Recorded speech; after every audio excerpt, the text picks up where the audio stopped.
I made a post earlier today. And in this post, I basically said I knew about when there was an announcement that was being made at his church that's outside the city here. There was a word sent to stop the live stream because an announcement was being made. I must say this. I don't know if in 2024, pastors that find themselves in a situation that is sensitive should stand up in their church on a Sunday morning and say anything. Because every cell phone is a potential million people. And I don't think it's smart to do that because of how social media is. And I don't think that's something that you should do online. That's what I think.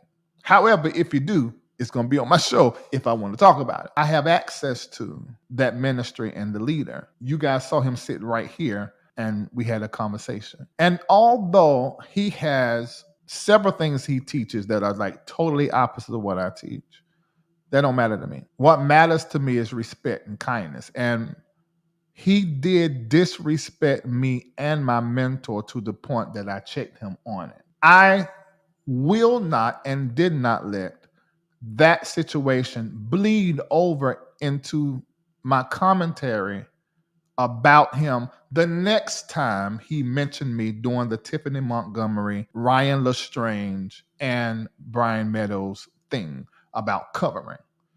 He mentioned me again, and it was sort of little sideways. I let it ride then. And I'm still going to let it ride because I think I, on some level, care about him because I know him.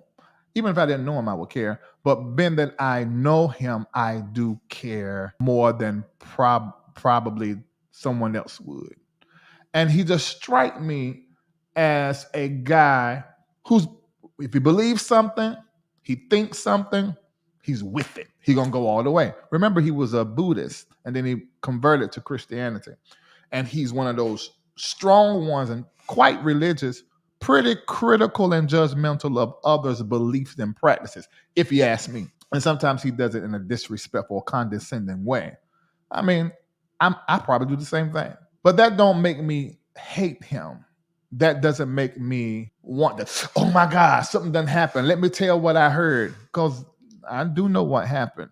Dr. Tony Evans, who was done sat down somewhere, Robert Morris, this moral failure, this old saying type thing. I can't help but to have a thought. If I was these three men that have built something from the ground up and I said or did something that was less than proper for my position, do I deserve to be thrown away or somebody take over my ministry or somebody take my place?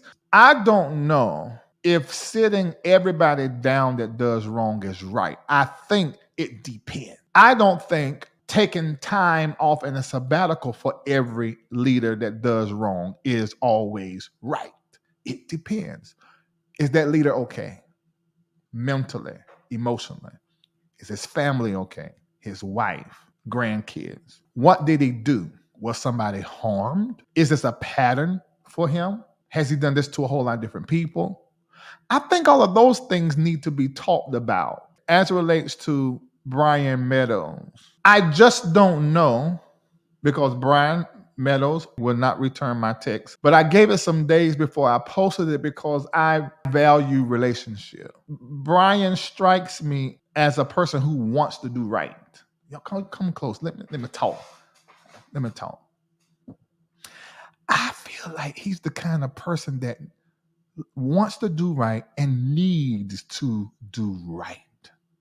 You know those people that like to keep their nose clean and like to always be a part of the solution and not the problem, always want to be seen as clean and right and not wrong? That's him. Mm. And people like that can't take failure. They can't take being wrong. They can't take all of the whole internet talking about what it is that they done or speculating. Well, I don't think he can handle that. So I took the post down because I remembered when I confronted him about my mentor and what he was saying, he sort of like, no, that ain't what I meant. He tried to straighten it up, and I think he took his comment down.